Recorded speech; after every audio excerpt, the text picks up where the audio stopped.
PM Modi आज प्रधानमंत्री उज्ज्वला योजना के दूसरे चरण की शुरुआत करेंगे। पीएम मोदी दोपहर 12:30 बजे उत्तर प्रदेश के महोबा में प्रधानमंत्री उज्ज्वला योजना के दूसरे चरण का वीडियो कॉन्फ्रेंस के जरिए शुरुआत करेंगे। इस मौके पर प्रधानमंत्री लाभार्थियों को रसोई गैस के कनेक्शन देंगे। इसके साथ ही इस दौरान पीएम मोदी उज्ज्वला के लाभार्थियों से बात भी करेंगे। देश के कई राज्यों में लगातार होती बारिश ने आफत ला दी। आसमान के साथ डैम से छोड़े गए पानी ने कई शहरों को अपनी जद में ले लिया। तबाही की ऐसी ही तस्वीरें बिहार से भी सामने हैं, जहां राजधानी पटना के आसपास के इलाकों पर बारिश और बाढ़ का कहर टूट पड़ा। कई जगहों पर इतना पानी भर गया कि सड़क से गुजरते लोगों के सिर्फ सिर ही पानी के बाहर नजर आए। नदियां उफान पर है और यह तस्वीर राजधानी पटना से सटे मनेर ब्लॉक के छिहंतर इलाके का है। हालात इतने ज्यादा खराब हो चुके हैं कि लोग जरूरी सामान को अपने सिर पर रखकर किसी तरह नदी के बहाव को पार कर रहे हैं। कुछ जगहों पर लोग कपड़े उतारकर पहले अपने बैग में रखते दिखे ताकि नदी पार करने के बाद उन्हें पहना जा सके। गांव वालों को इस बात का डर है कि अभी गंगा नदी का बहाव और तेज होगा, जिसके बाद इनकी परेशानियों में इजाफा होना तय है। मुश्किल हो जाएगा, इसे पानी बढ़ेगा तो गंगा का पानी इधर भी पलट गया है। पटना के पास निचले इलाकों में भी जल भराव इतना ज्यादा हो गया कि लोगों का जीना मुहाल हो गया। घरों में पानी ने कब्जा जमा लिया। यहाँ तक कि लोगों ने तटों पर नावों को कसकर बांध दिया ताकि ये सैलाब उनके कमाई के जरिए को भी बहाकर अपने साथ न ले जाए।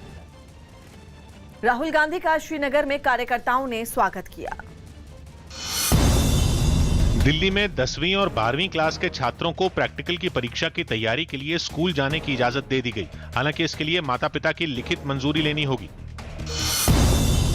मध्य प्रदेश विधानसभा अध्यक्ष की तरफ से जारी असंसदीय शब्दों वाली लिस्ट के कुछ शब्दों पर बीजेपी और कांग्रेस ने ऐतराज जताया। बीजेपी ने इन शब्दों के बहाने कांग्रेस पर निशाना साधने की कोशिश की। बंटाढार शब्द से नवाजा था और इस शब्द को अगर हम छीन लेंगे तो दिग्विजय सिंह सरकार की उपलब्धि ही खत्म हो जाएगी। कांग्रेस भी इशारों में बीजेपी को घेरने से नहीं चूकी।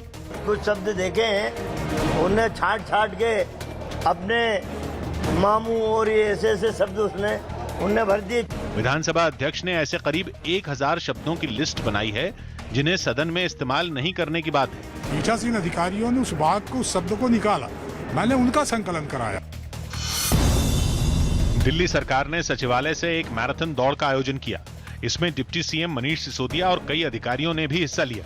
इस मैराथन दौड़ का आयोजन भारत छोड़ो आंदोलन के 79 साल पूरे होने के मौके पर किया गया। भारत 75 का हुआ है, लेकिन हमारे दिल, हमारा जज्बा अभी भी जवान है। पंजाब के लुधियाना से हैरान करने वाली कुछ तस्वीरें सामने आई। वहां जन्मदिन की एक पार्टी में तेज आवाज में गाने बजाने की वजह से हंगामा खड़ा हो गया। बताया गया कि जब पड़ोसियों ने इस पर आपत्ति जताई तो पार्टी में शामिल कुछ लड़कों ने उन पर हमला कर दिया, जिसकी सीसीटीवी फुटेज भी सामने आई, जिसमें साफ दिखा कि बिना शर्ट के कुछ लड़के एक घर के बाहर कुछ लोगों से मारपीट पर उतारू हो गए। उन्होंने न ये देखा कि सामने कोई महिला है या बच्चा, बस मारपीट जारी रखी। यहाँ तक कि वो उस घर के अंदर भी घुस गए और सीढ़ियों से ऊपर जाते दिखे। इससे पहले वो गानों की तेज आवाज पर बीच सड़क पर नाचते भी दिखाई दिए। जैसे तैसे उस परिवार के सदस्यों ने अपनी जान बचाई, लेकिन उन्होंने उन लड़कों पर नशे में ऐसी हरकत करने का आरोप भी लगाया। रोड़े पत्थर बरसाए, पता नहीं हथियार भी सीगा कुछ, यानी कि मार रहे सी के मेरे बच्चे दे भी। जब ये मामला थाने पहुंचा तो पुलिस इस केस की जांच में जुट गई। वो उसी चीज वेरीफाई करे जेड़ा भी ਇਹਦੇ ਵਿੱਚ कानून अनुसार बनती कार्रवाई करांगे, पर्चा दर्ज करके। इस हंगामे के दौरान कुछ लोगों को चोटें आईं। यूपी के सोनभद्र के रॉबर्ट्सगंज में एक खेत से 8 फीट लंबा मगरमच्छ निकलने से हड़कंप मच गया। हालांकि गांव के लोग कड़ी मशक्कत के बाद मगरमच्छ को धंधरौल बांध में छोड़ने में सफल रहे। हुआ ये कि तेज बारिश की वजह से धंधरौल बांध से पानी छोड़ा गया था और उस पानी में मगरमच्छ भी गांव में पहुंच गया। लोगों ने वन विभाग की टीम को इसकी जानकारी दी, लेकिन जब कोई नहीं आया तो गाँव वालों ने ही खुद मगरमच्छ को धंधरौली बांध में छोड़ दिया। जम्मू कश्मीर के अनंतनाग में कुछ आतंकियों ने बीजेपी के किसान मोर्चा के अध्यक्ष गुलाम रसूल डार और उनकी पत्नी की हत्या कर दी। बताया गया कि गुलाम रसूल डार पर दिन के वक्त उनके घर के अंदर घुसकर हमला किया गया, जिसमें उनकी और उनकी पत्नी की मौत हो गई। हमले की खबर मिलते ही जम्मू कश्मीर पुलिस के जवान और कुछ अधिकारी भी वहां पहुंच गए और उन्होंने इलाके को चारों ओर से घेर लिया। फिर बीजेपी नेता गुलाम रसूल डार के शव को उनके घर से निकालकर एक एम्बुलेंस में रखा गया। बीजेपी के किसान मोर्चा के अध्यक्ष के अलावा गुलाम रसूल डार सरपंच भी थे। उनकी हत्या को बीजेपी ने आतंकियों की कायराना हरकत करार दिया। गुलाम रसूल डार साहब और उनकी श्रीमती जवाहिरा जी के कातिलों को मौत की सजा मिलेगी। नेशनल कॉन्फ्रेंस के नेता उमर अब्दुल्ला ने भी एक ट्वीट कर इस घटना की निंदा की और बीजेपी नेता की मौत पर दुख जताया।